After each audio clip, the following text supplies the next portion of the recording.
On the night of February 12, 2019, the quiet streets of Ashwood Heights, North Carolina, were disturbed by the sudden arrival of police cruisers.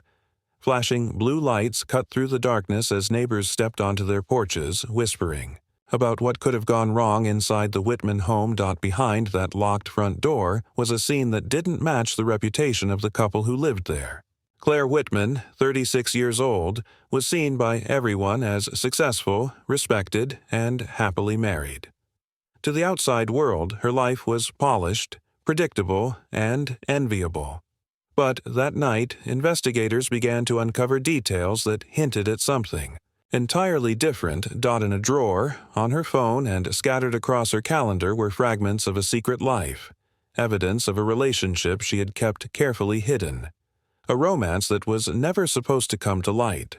A romance that would shatter the image she had built and set in motion a chain of events no one could stop. By the time detectives pieced together the truth, it was already too late. The secret Claire thought she controlled had been exposed, at the most inconvenient time possible. Ashwood Heights was the kind of suburban neighborhood that prided itself on order. Wide streets lined with identical mailboxes, neatly trimmed hedges, and a sense of safety that made it easy to believe nothing out of place ever happened there. Families built their reputations in this enclave on stability and appearances. Among them were Claire and Daniel Whitman. Claire, 36, worked as a marketing executive for a regional firm. Her colleagues described her as organized, ambitious, and dependable. Outside the office, she was known for hosting small neighborhood gatherings and volunteering at local events. Daniel, her husband of 12 years, worked in real estate. He carried himself as a man content with his suburban success. A steady job, a nice home, and a seemingly strong marriage. From the outside, the Whitmans fit seamlessly into Ashwood Heights. Their 3-bedroom home was immaculate, their lives predictable, their relationship admired by neighbors who considered them a model couple. But what people saw on the surface was only part of the story. Behind closed doors, cracks were forming, secrets were being kept. And in February of 2019, those secrets would push the Whitmans into the center of an investigation that exposed just how dangerous appearances can be. On the evening of February 12, 2019, Ashwood Heights was calm. The Whitman residence looked no different from the others. Lights glowing softly through the curtains, a car parked neatly in the driveway, no signs of trouble. But just after 10:45 p.m., a neighbor reported hearing a loud crash, followed by what they described as muffled shouting from inside the home. Minutes later, police dispatch received a call requesting urgent assistance at the Whitman address. When officers arrived, the front door was locked. No windows were broken. Nothing suggested forced entry. Yet what they encountered inside told a different story. The living room showed signs of disorder. Pillows scattered, a chair overturned, shards of glass littering the carpet. Upstairs, in the master bedroom, the discovery was far more serious. Claire Whitman was found lying on the floor near the foot of her bed. She had suffered severe head trauma, consistent with blunt force injuries. The coroner would later confirm she had been struck multiple times, the wounds fatal. There were no signs of a burglary. Jewelry was untouched on her dresser. Electronics were in place. Even her handbag, resting on the kitchen counter, still contained cash and credit cards. Detectives immediately focused on the possibility that the attack was personal. Whoever had entered the Whitman home hadn't come for valuables. They had come for Claire. Evidence collection began within hours. A half-empty glass of wine sat on the nightstand beside the bed, next to another glass that had been hastily rinsed in the bathroom sink. Forensic technicians dusted for prints and swabbed surfaces. No foreign fingerprints were recovered in the bedroom, but smudges suggested someone had wiped areas clean. The first wave of interviews began that night. Neighbors described Claire as friendly and active in the community. None reported seeing strangers near the house that evening. Several, however, recalled Daniel's car being absent from the driveway until late.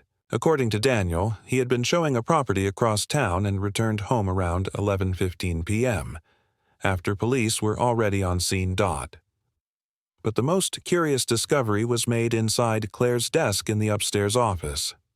Tucked in a folder were printed email exchanges.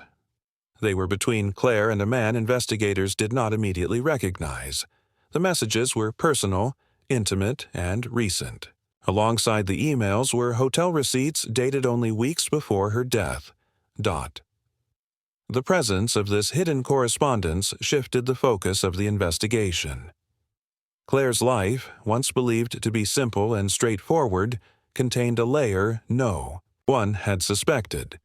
Detectives now had to determine whether her secret relationship was connected to her murder. By the end of the night, the Whitman residence had been sealed off as a homicide scene. Police tape stretched across the driveway, and uniformed officers guarded the perimeter. What had started as a noise complaint from a concerned neighbor had escalated into one of the most significant investigations Ashwood Heights had ever seen. Claire's double life was no longer a secret. And as detectives began to piece the fragments together, it became clear that the timing of its exposure was no coincidence. Detective Mark Ellison, a 15-year veteran of the Ashwood Heights Police Department, was assigned as lead investigator. From the moment he entered the Whitman home, he knew this was not a random crime. The lack of forced entry, the untouched valuables, and the method of attack all suggested the killer knew Claire. The first priority was reconstructing the timeline. According to neighbors, the crash and muffled shouting occurred at approximately 10:45 p.m., Daniel Whitman's claim of being across town showing a property until after 11 o'clock placed him outside the home during the incident, at least on paper. Investigators requested phone records and GPS data from Daniel's vehicle to verify his account. Forensic technicians processed the scene in detail. Blood spatter analysis indicated multiple blows had been delivered from close range. The angle suggested the attacker had been standing directly over Claire.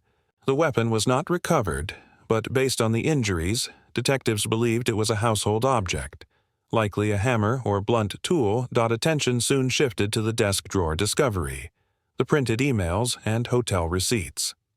The emails revealed an ongoing affair between Claire and a man identified as Ethan Ward, a 39-year-old financial consultant from a nearby city. The two had exchanged dozens of messages in the weeks before Claire's death, arranging meetings at hotels under assumed names. The receipts confirmed at least 3 recent encounters. Detectives tracked Ethan down within 48 hours. He admitted to the relationship but insisted he had no involvement in Claire's death. His alibi placed him at a business dinner in Raleigh on the night of the murder, confirmed by multiple witnesses and credit card transactions. Though his connection to Claire deepened the mystery, his airtight alibi shifted attention back to those closer to her home. Meanwhile, digital. Forensics on Claire's phone revealed further communication with Ethan, but also a note drafted but never sent. The draft read like a confession. Claire appeared ready to tell Daniel about the affair. The timestamp was the afternoon of February 12th, hours before she was killed. Investigators theorized that if Daniel discovered the note before Claire had a chance to speak to him, it could have triggered a violent confrontation. GPS data from Daniel's car raised further questions. While he claimed to have been showing a property across town, the vehicle's tracking system placed him near the Whitman residence at 10:40 p.m., just minutes before neighbors reported hearing noises. Phone records added another layer. Several calls Daniel claimed to have made to clients were never connected. Detectives suspected he may have dialed numbers without waiting for them to ring through, creating a false impression of activity during the crucial time frame. Search warrants extended to Daniel's work and financial history. Investigators found mounting debt tied to failed real estate deals. Bank statements revealed missed payments and overdue loans. Though money had not been stolen from the Whitman residence, detectives considered whether financial strain combined with the affair had created motive. The forensic team then discovered something critical.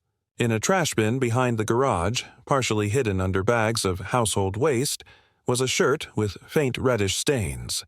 Testing confirmed the stains were blood, matching Claire's DNA. Luminol revealed attempts to wash the shirt, but traces remained. It was Daniel's size, and fibers matched those from the Whitman's bedroom carpet. With this discovery, suspicion of Daniel hardened into probable cause. His statements showed inconsistencies. His timeline collapsed under phone and GPS scrutiny. His finances revealed stress. And now, physical evidence linked him directly to the crime scene. Still, investigators knew the case needed to be airtight. They revisited the emails, considering whether Ethan Ward or another unknown figure could have been involved. But every lead pointed back to Daniel. Motive, means, and opportunity aligned squarely with him. By March 2019, 1 month after Claire's death, Detective Ellison and his team were ready to move. Daniel Whitman was arrested at his real estate office without incident. His expression, officers noted, was calm and detached, as though he had expected this outcome all along. But the investigation didn't stop there. As prosecutors built their case, further analysis revealed shocking details that made the crime even darker than first believed. The secret romance had not only been a motive, it had been the trigger for a calculated act of revenge. Daniel Whitman's arrest appeared to give detectives closure, but the case quickly evolved. Prosecutors preparing for trial uncovered evidence that reframed the crime entirely, revealing layers of deception that no one had anticipated. The first major twist came during a digital forensic review of Daniel's laptop. Investigators recovered a set of deleted files, documents that outlined financial transactions between Daniel and an unfamiliar name, Harper Lane, a private contractor with a criminal record for assault. The payments totaled nearly $15,000 and were spread across several months. At first, detectives suspected Harper might have been hired to intimidate someone tied to Daniel's failing business ventures. But phone records painted a darker picture. On the day of Claire's murder, Harper had exchanged multiple calls with Daniel, including one just hours before the crime. When questioned, Harper initially denied involvement. But investigators traced his vehicle to the vicinity of the Whitman home on the night of February 12th through traffic camera footage. This revelation shattered the initial theory of a husband acting alone.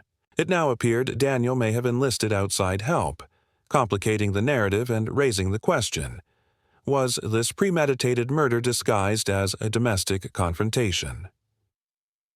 The second twist came from Claire's personal calendar.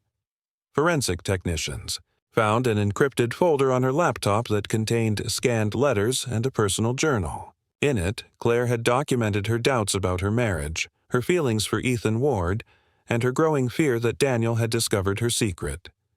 One entry dated February 10th, just 2 days before her death, read, "He knows something.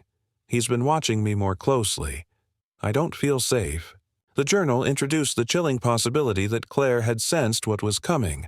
But the most shocking revelation arrived from the analysis of Claire's life insurance policies.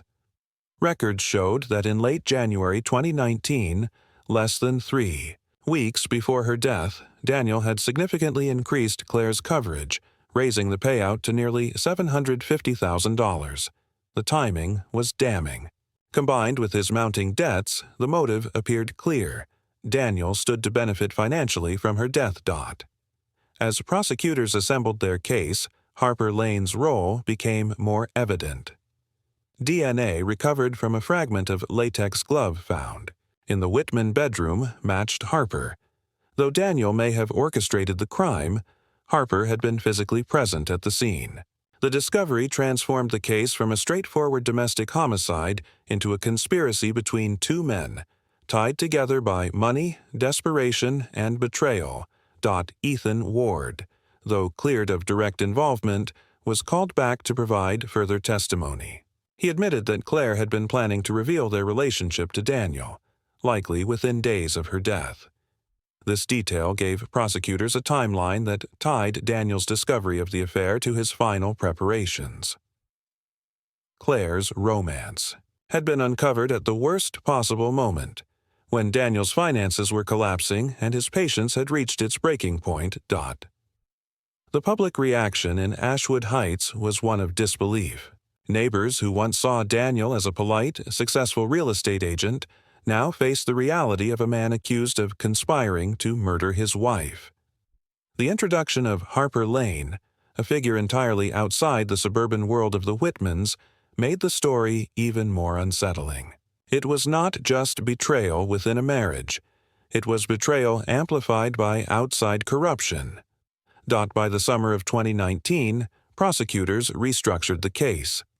Daniel Whitman faced charges of first-degree murder, conspiracy to commit murder, and insurance fraud. Harper Lane was indicted as a co-conspirator. The narrative shifted from a violent outburst to a carefully orchestrated plan, motivated by greed and fueled by revenge. The twists did more than strengthen the case. They exposed the lengths Daniel had gone to hide his intent.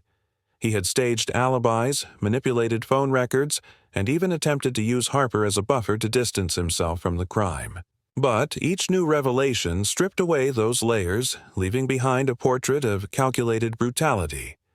By the time the trial approached, there was no doubt left. Claire Whitman's death was not the result of passion or chance. It was the outcome of a conspiracy set in motion the moment her secret romance came to light. The trial of Daniel Whitman and Harper Lane began in the winter of 2020 at the Mecklenburg County Courthouse. By then, the case had drawn statewide attention. What had once been whispered speculation in Ashwood Heights now dominated headlines. A suburban husband, his wife's secret affair, a hired accomplice, and a murder staged behind the facade of normal life. Prosecutors presented their case with precision. They began with the timeline, walking jurors through phone records, GPS data, and surveillance footage. The calls between Daniel and Harper on the day of the murder established coordination. Traffic cameras placed Harper's vehicle near the Whitman home at the critical hour. Then came the forensic evidence. Claire's blood on Daniel's discarded shirt, latex glove fragments tying Harper to the scene, and the autopsy confirming multiple blunt force injuries delivered with deliberate force. Financial records followed. Bank transfers from Daniel's accounts to Harper's traced a clear line of payment. Life insurance documents showed Daniel had increased Claire's policy less than 3 weeks before her death, creating a financial incentive worth hundreds of thousands of dollars. A forensic accountant testified about Daniel's debts, painting a picture of a man with everything to gain from his wife's death. The most powerful moment came when excerpts from Claire's journal were read aloud. Jurors heard her words describing fear, suspicion, and the sense that Daniel had uncovered her secret. The entry from February 10th, in which she wrote that she did not feel safe, drew silence across the courtroom. For the prosecution, it was the voice of the victim herself foreshadowing the crime. The defense countered by attacking the credibility of Harper Lane. Daniel's attorneys argued that Harper had acted independently, motivated by his own gain, and attempted to shift blame to him alone. They described Daniel as a man overwhelmed by financial pressures but incapable of orchestrating his wife's murder. Harper's legal team, in turn, claimed he had been manipulated by Daniel, portraying him as a pawn in a larger scheme. The jury, however, had little difficulty seeing through the conflicting narratives. The evidence tied them both to the crime. Harper's presence in the house was undeniable, his DNA on the latex glove confirming his involvement. Daniel's financial trail, deleted files, and alibi inconsistencies proved orchestration. Together, they formed a conspiracy that ended in murder. The trial lasted just over a month. Dozens of witnesses testified, from neighbors who heard the noise that night, to digital experts who reconstructed deleted files, to forensic specialists who traced every step of the crime. Jurors were shown images of the ransacked bedroom and diagrams of the blood spatter patterns, each detail reinforcing the brutal reality of the attack. On March 16, 2020, the jury returned its verdict. Daniel Whitman was found guilty of first-degree murder, conspiracy to commit murder, and insurance fraud. Harper Lane was found guilty of second-degree murder and conspiracy. At sentencing, the judge described Daniel's actions as a betrayal of trust, so calculated it destroyed not only a marriage but the fabric of a community. Daniel was sentenced to life in prison without the possibility of parole. Harper received a 40-year sentence, reflecting his role as an accomplice but acknowledging Daniel's position as the architect of the crime. The courtroom closed with the Whitman family in attendance, their grief evident but tempered by the certainty of justice. Claire's colleagues and neighbors described the verdict as both a relief and a chilling reminder of how deeply deception can run beneath a polished exterior. For Ashwood Heights, the trial marked the end of a story that had begun, with flashing lights and whispers on a suburban street. But for Daniel, Harper, and the memory of Claire, its consequences would endure far longer. Perfect. Let's close it out with Section 7, Conclusion and Audience Engagement, 200-300 words, keeping the tone sharp, factual, and leaving the audience with something to think about. The case of Claire and Daniel Whitman left Ashwood Heights with a permanent scar. To the outside world, they had seemed like a couple who embodied stability, a well-kept home, steady careers, and the respect of their neighbors. But behind that facade was a marriage collapsing under the weight of debt, secrecy, and betrayal. When Claire's secret romance surfaced, it collided with Daniel's desperation at the worst possible time. Instead of confronting the truth, Daniel built a plan that relied on deception, violence, and the recruitment of an outsider to carry it out. Harper Lane may have delivered part of the crime, but it was Daniel's orchestration, his manipulation of money, and his cold calculation that sealed Claire's fate. The verdict provided closure in a legal sense, but the impact stretched further. For Claire's family, it confirmed what they had feared, that her life ended not because of random violence but because of the person she trusted most. For the community, it shattered the illusion that appearances could be trusted. The question that lingers is simple yet haunting. How many secrets remain hidden behind closed doors in neighborhoods just like Ashwood Heights? And how far can deception go before it destroys not just reputations, but lives?